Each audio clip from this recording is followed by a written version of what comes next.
Said I'm all about it. Yeah. All right, guys. So we're welcoming to the show someone that has graced our TV screens for almost a decade. And I'm so excited to welcome Scheana from Vanderpump Rules to the show today. Scheana, welcome.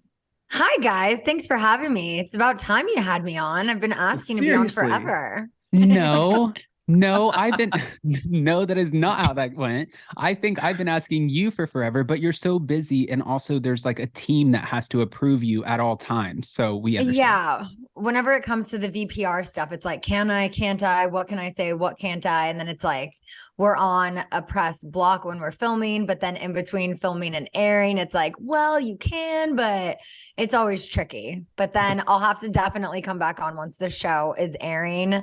And then we can get into all of that too. We can get into the shenanigans of it all. I do. Adam shares the story with so many people all the time. I know you guys have known each other for a long time. I think that's how he got such an introduction into this entire world. But how did you guys meet? Because I just want to see if the stories align.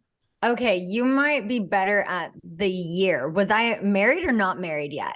No, you weren't married yet. Okay, so I was thinking it was probably like around 2012, maybe 13. Wow. Yeah, it was because I got married the first time in 2014. So yeah, I couldn't remember when it was, but I do remember you were working at a place called Malibu Fish Grill, yes, where my ex-husband was bartending, and I met you, and I think you were like 19. And I was just like, oh my God, this guy is so adorable. What is he doing working at Malibu Fish Grill? But, my ex-husband was working there at the time too. Like high key had really good food. I loved to go in there. So the place was dope. But I was like, you have like a face for Sir. And it was like maybe, I don't know, season 2 of the show around then. So yeah, it was probably like 2012 or 13. And I was like, you need to go work at Sir. And he ended up getting a job at Sir. And at the time, he had this girl who was a hostess who he was dating. And I'm like, what is that? Like, I was just like, okay, now this girl's trying to get on the show. I wanted to get Adam on the show, but like, who is this bitch? And now he's like dating her or fake dating her. And that was kind of how it all started. And then it was like, he was at Tom, and just everywhere. I got into so much shit too, because definitely, I don't know, fake dating. It was in a time where I was super like not willing to, I just moved from Tennessee and I was like, maybe I'm not gay. Like I can just like pray the gay away and go on here. And here's this like girl who's coming on to me. And then I ended up getting into more of like the girl gossip. Like she ended up staying at my house a couple times. And then she would talk sometimes about Scheana or some of the other people. And Scheana got me into Sir. So then I would relay the information to Scheana. Jason, I never told you this story. This is so Vanderpump Rules already. I know, right? It was so awkward because Scheana literally, I didn't know because Sheena's in reality TV mode, right? She's starting her second season. So I relayed the information and I'm like, they were talking shit about you. Scheana comes in like a bat out of hell, clocks in and she's like, hey, I heard that this and this was said and Adam said it. So I'm like hosting and all of a sudden I have like a band of 4 girls like, Adam, what was said? And I was like, oh shit, this is not, I'm just trying to host, And I was like, damn it, Scheana. But yes, that's how it started. And then like you said, then we're at Tom and we met up with you in New York. And yeah, it's just been always kind of in passing. No, it's so crazy how long it's been. It's been like a decade. That's insane. I mean, yeah, there's not often people you meet that you want to keep in touch with for a decade, right? But I had a question that's not Vanderpump Rules related, but kind of just a question for you, because reality TV is not often like kind to relationships, right? I mean, your cast members have experienced that. I know you've experienced it, but how are you and Brock navigating reality television while also protecting your relationship? And I'm sorry to jump straight in here, but I'm just so curious on how you guys do this. Band-Aid. Yeah. Like, how do you do it? I mean, honestly, I feel like we just have such a strong connection and he's just it for me. He is literally my perfect match. And he I don't even think knew that he was made for this kind of world. You got to have thick skin. You got to shake things off. You know, you can't let what everyone says get to you. And he's really good at doing that. And I think that the first BravoCon, so back in 2019, BravoCon for the first time was a thing. Brock and I had been together, I think maybe 7 weeks. It was less than 2 months. So we're not even saying boyfriend yet, like very early stages. And it was kind of a test to see, how is this guy going to do in this world? I didn't know how crazy BravoCon was going to be, but we get there and they were like, okay, hold on. Before you turn the corner, like there's 1,000 fans and like 100 paparazzi. And I was like, all right. I was like, just walk a little behind me. Like, I didn't want to be photographed with anyone yet. Like, we didn't know how serious our relationship was going to be. It was kind of like a test. Like, well, let's see how you do in my world, full force. And he walked behind me. He was my +1. He was just so interactive with everyone and so sweet and kind. And I remember we're in the elevator with Andy Cohen, and Andy says, oh, hey, who's this guy? I was like, oh, this is Brock. And he goes, hey, what's your name? I'm like, oh my God, honey, that's Andy Cohen. Like, everyone knows who Andy Cohen is. So Andy like kind of looked at me like, Andy, like what? And then we were at like all of the BravoCon events. And so then fans, like anyone who had followed me saw that I was just in Bali and Australia with this guy, but it was only on stories. So unless you saw my stories, you didn't know anything about Brock. So then people recognize him from my stories. And he was just so gracious with every person. It was so overwhelming, but also like in a good way. And he was just like, wow, babe, like people love you. This is so cool. And he just fit in the world so perfectly that then people are like, oh, you know, he's just using Scheana for this and Brock's all about the fame. I'm like, just because the other asshole +1s, don't want to name names, but one of them was Randall, just because they're acting like they don't want to be a part of the crowd. And they're like, oh God, people are coming up to us. Like, I don't want to turn around. Like, people are asking for my photo and blah, blah, blah. And it was just so rude. And Brock was like, well, I mean, I know you might not know who I am, but like, I'll take a picture with you. And it wasn't in an opportunist way. It was just like, I'm here to support my girl. And, you know, if these people, if they can get a little taste of her through me, then let's do it. And all of that, I was like, okay, you know, I think this is going to work out well. And then thank God we did have so much time together outside of filming, because I really thought we were going to go into filming in May 2020, as we did every year. And it was like, I have a relationship in the winter for about 6 months. I had it with Rob. I had a short one with Max. And I'm like, I start dating these guys around like September, October. And then by May, it's like, oh, wait, I don't know about this. So I was really worried that come May, this might not work out. But thankfully, we had BravoCon. We had so much time in between. And then, you know, the whole world unfortunately shut down. But for us, that was a big test to our relationship. We went through living together after only 6 months, a miscarriage, like so many things, you know, in this pandemic. And I couldn't imagine anyone else by my side. And he has just been so good to me and so supportive. Like, I've never felt this kind of love from someone before. So I know this is a long answer to a short question, but it's great. Having that foundation and that time together and going through these massive life changes and experiences, I felt like just set us up to feel like we were unstoppable. We're like, okay, whatever season 9 brings us, we can handle it.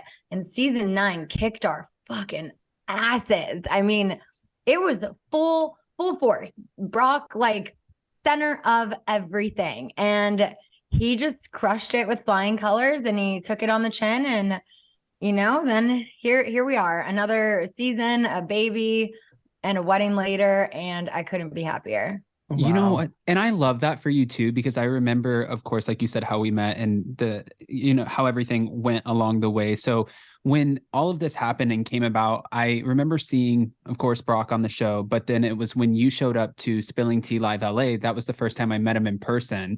And I remember saying to Jason, like, this guy's great. Of course, you meet other people that you're dating, especially being in West Hollywood, or anybody, whether it's you or Tom or anyone, right? On the show, if you're just watching the show and you're just going based on what you see and how he's being portrayed on the show, and obviously he was a target by some of your other cast members, and you know, their story was to make your story bad.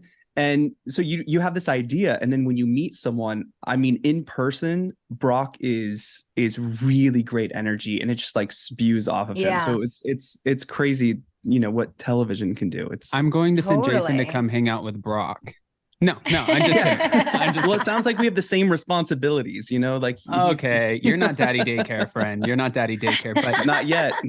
No, not ever. But Scheana, I wanted to ask you too, you know, we obviously, anyone who knows you, who's a big fan, knows that you kind of started off and you were around Stacey, I believe her name is, from the Hills. And you have such an interesting background. And I feel like you knew, like at an early age, with wanting to perform, liking the cameras. It's almost like you manifested this shit. Like, I know that there's somewhere I fit as like a puzzle piece somewhere in this world.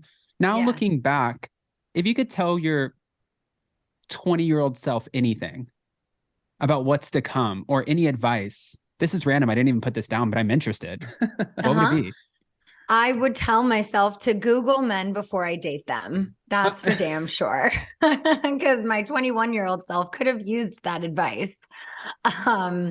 But no, for real. I mean, looking back at when I was a kid, I mean, I wanted to be in every school play, every dance recital, you know, cheerleader and all of that stuff. I just always wanted to be the center of attention. And I do think I manifested, maybe not Vanderpump Rules, but it's crazy that working in a restaurant for so many years led to me being on a television show. And I think I did just kind of manifest what I wanted for my life after years of auditioning and rejection and all of that. I finally got my break. And so, yeah, my younger self, I think, would just tell me to, you know, be cautious and careful and to maybe just look into people a little more than I did, because I am I'm such an easy, trusting person that if you tell me something, I'm just going to believe it, because why are you lying to me?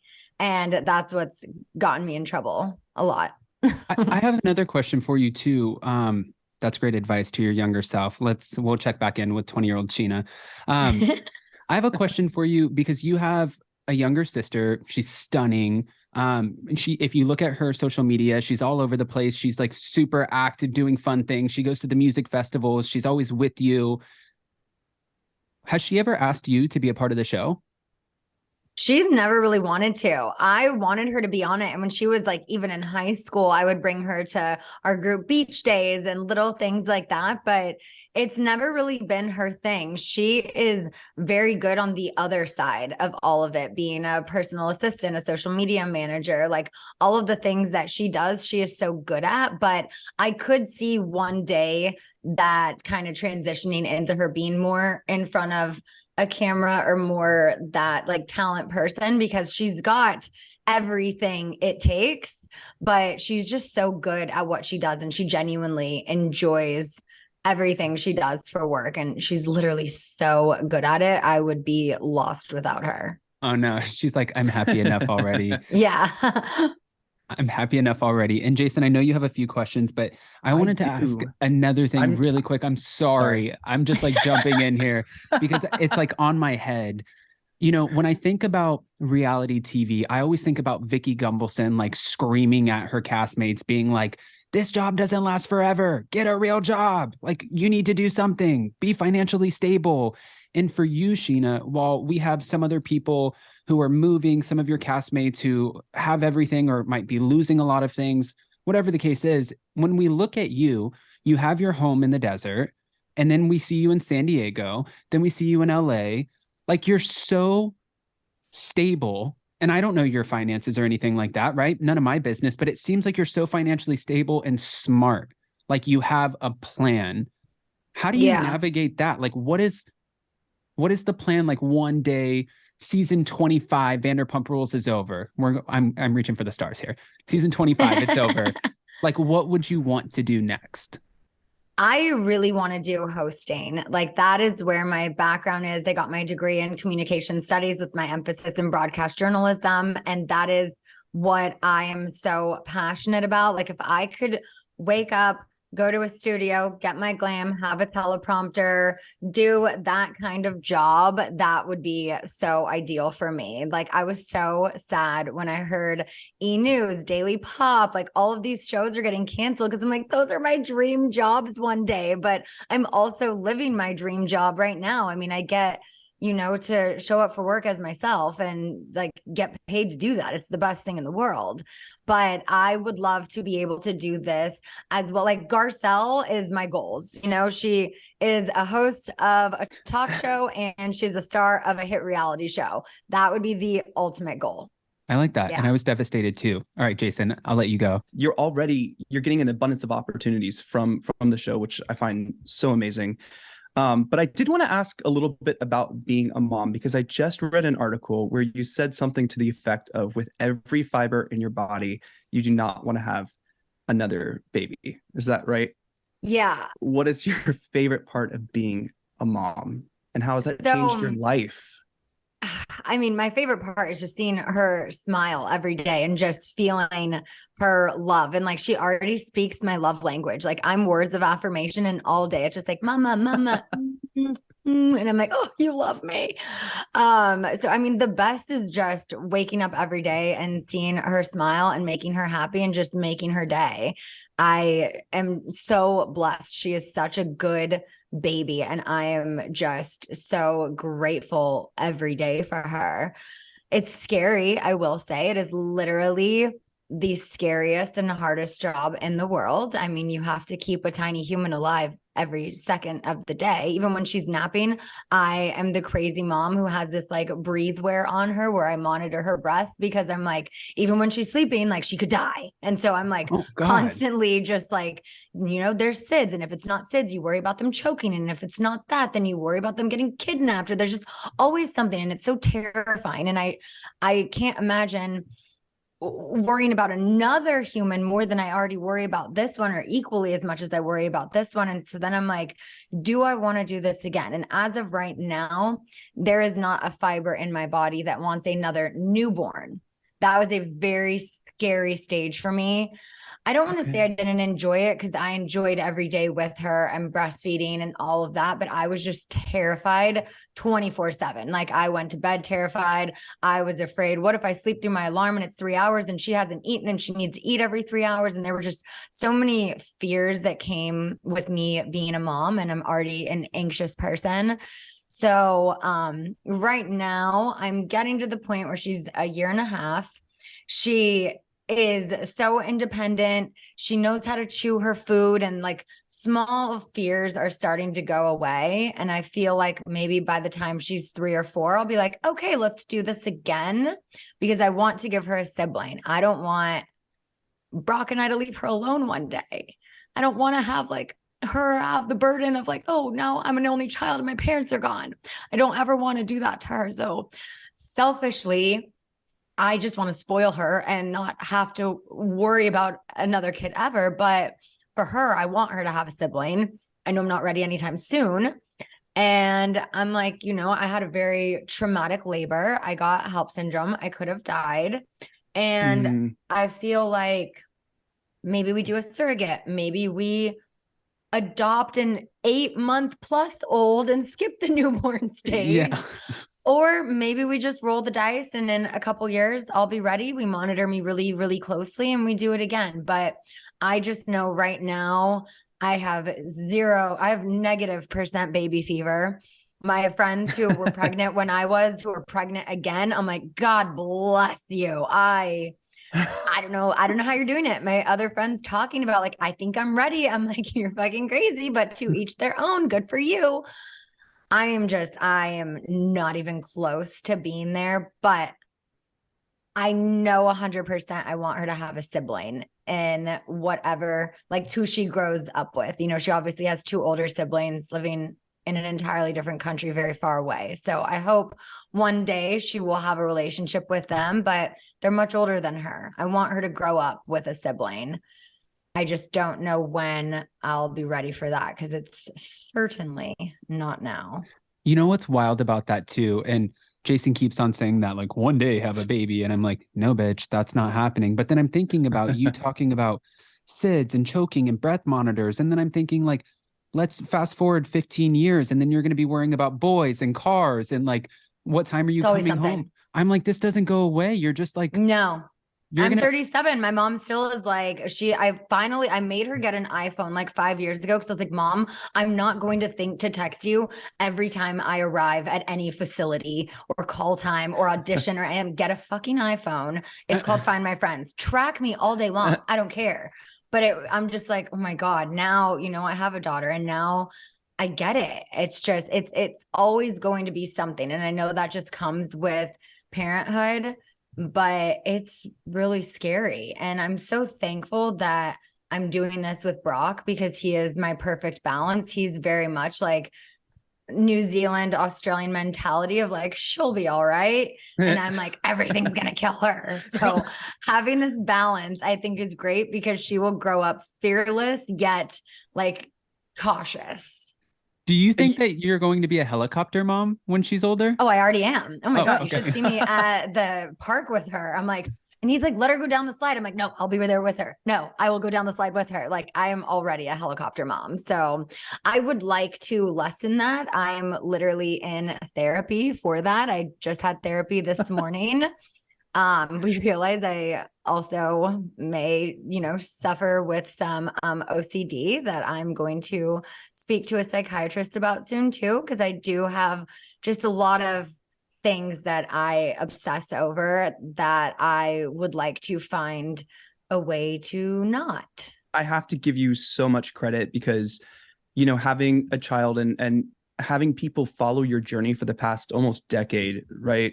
You keep saying that like you make her sound like she's like Scheana's not like it sounds like we're aging her like the past decade. Hey, listen. I'm 37. I've been doing this since I was 26. Yeah, and some might say you look better now than back then. Like this is thank you. It's okay. Growth is great. I think it's like, what did they say? Wine gets better with age, right? Yes. But people have followed you for so long and you're so open about your journey, especially with Summer. I mean, she has a whole Instagram, which is gorgeous. I mean, she's so cute. She's so cute. She has a whole Instagram. Do you find yourself getting really good advice from people like when you post something like young mothers who are in the same situation as you, or do you find yourself getting a lot of scrutiny when you post stuff online? More positive for sure.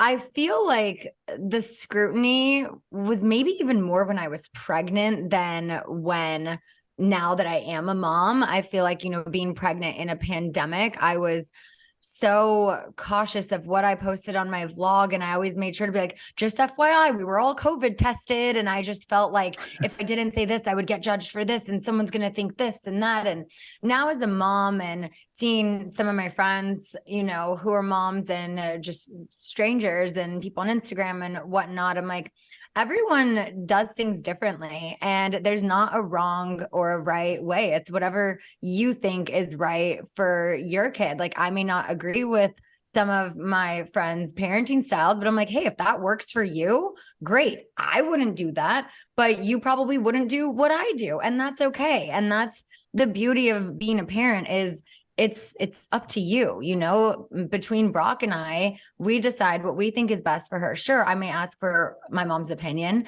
every day, which does Brock's head in, but I value her opinion and I value other mothers' opinions because we're all going through this journey together. And that's one of my favorite things about meeting new people who are parents is you can automatically have something to talk about.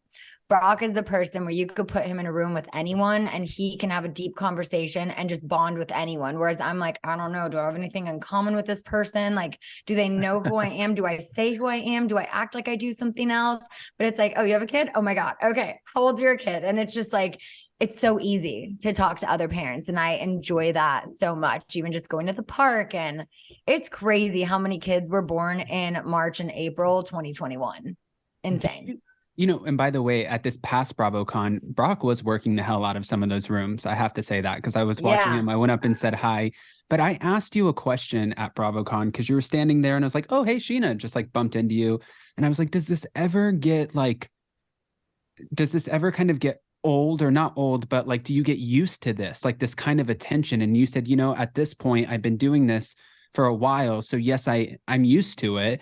Would you ever, what if Summer came to you one day and she's 19 and she's like, Mom, I was offered to be on a TV show, reality show. Where's your head? Oh, do it. I will support anything she wants to do. If it's something she's passionate about, I would give her the best advice I can. I will always be here for her, but I will support her in any endeavor she wants to do, as long as like it doesn't, you know, like danger her life. But at the same time, like if she wants to go skydiving one day, I will be right there jumping out of the plane with her. Whenever Vanderpump Rules has their completion, I see you doing so many things, like hosting Dancing with the Stars, or having a TV show. Like I really do see that. You know, you have so much energy. You're amazing on stage. I love listening to your podcast. Thank but you. if the opportunity came up, okay, to continue your journey on reality television, let's say on a different show, maybe The Real Housewives, which franchise would you see yourself in? And would you do that? Oh, I mean, I wish I could fit in the Jersey franchise because I just am obsessed with them. But I mean, I feel like, I don't know if it would, and I don't even watch OC religiously, but I don't know that I would ever really fit in to the Beverly Hills lifestyle. I'm not a designer brand type of red bottom girl, and I never will be. I don't care how much money I have one day. I will still shop on Amazon, at Target, and Walmart.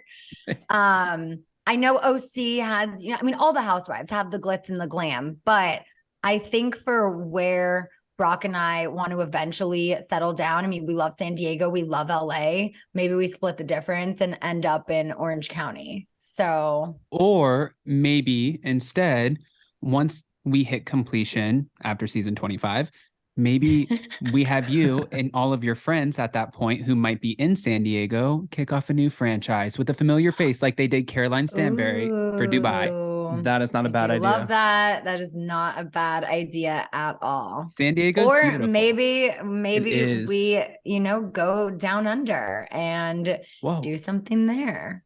Listen, you know, at this point, Jason, Scheana obviously has a lot going on in her life. She has the baby that's put to bed. She has an entire husband over there. Do you have any more questions for Scheana?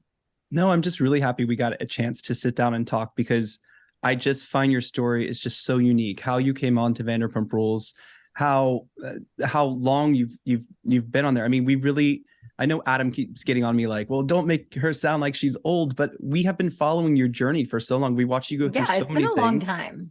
Marriages, she's the divorces. Reason for the show. You know that, right, Jason? She is the, like, 100%. In my time, like Scheana was saying, like I was kind of like a little Vanderpump hopper with these little restaurants over there, but you make a shit ton of money. So to my defense, I made a lot of money, and I showed up to LA with like $3,000 in my pocket, and that went to the first month of rent. So yes, I hopped around, but in my experience over the years, I would say there were a few people from the cast that it's almost like it gets to them, and it kind of like it blows up the head a little bit. I remember, and I don't want to say any names, you had a cast member who came on super quickly, kind of ran around the restaurant, started, I wish I could say her name, but I don't want to do that. I think she was on for 2 seasons. Yeah, we've narrowed it down. I wish I could say her name. Lala and her got, you know, into a back and forth. She would hang out with James. Schmilly.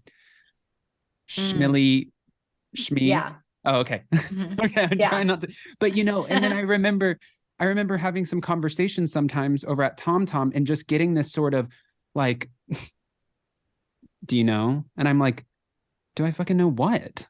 Like what? I know Scheana, and she doesn't walk in here like that. Sheena's like the sweetest, like, hi, how are you? People run up, they bombard you. You're at your table, you're on your phone, you're eating like mid bite. And then people still walk up and you're like, yes, hi, I'll take a pic. Like you never had that moment of sort of just, sometimes people can let it get to them and become an asshole. I've never seen you be an asshole. I can't say that for everyone, but for you, I think that's amazing that you've continued this journey. You've stayed true to who you are. You've grown through this process of putting your life in front of so many people, millions of viewers, and you're still Scheana. And with that, my last question is, if somebody comes up to you and they say, what do you prefer to be called? Scheana, Scheana Shay, or Scheana Davies? Where are you going with that? I think D, none of the above. Let's go back to Scheana Marie. That's what I'm going to try and transition back to, because I mean, that's been my name my entire life. That is my born legal name. When I got married the first time around, I mean, Shay just had that zing to it, you know, the alliteration, Scheana Shay. So I kind of switched to that, but I feel like that's become more of a stage name now, but it is still my ex-husband's last name. So I feel like professionally, like sometimes I'll just, you know, just use Scheana because there aren't a lot of Scheanas, but Scheana Marie, because I don't think it'll ever be Scheana Davies. It'll be Scheana Honey Davies, but I need Brock to legally add Honey to his name before I can legally change mine, because we all want to be the Honey Davies family. So whenever we make it around to doing that, we'll see. But I think Scheana Marie, that name's never going to change. I love that. All right, guys. Well, that was Scheana Marie, not Scheana Shay, not Scheana Davies, and not just Scheana. Scheana, thank you so much. Thank you. This was so fun. I'm down to come back on whenever. Just let me know.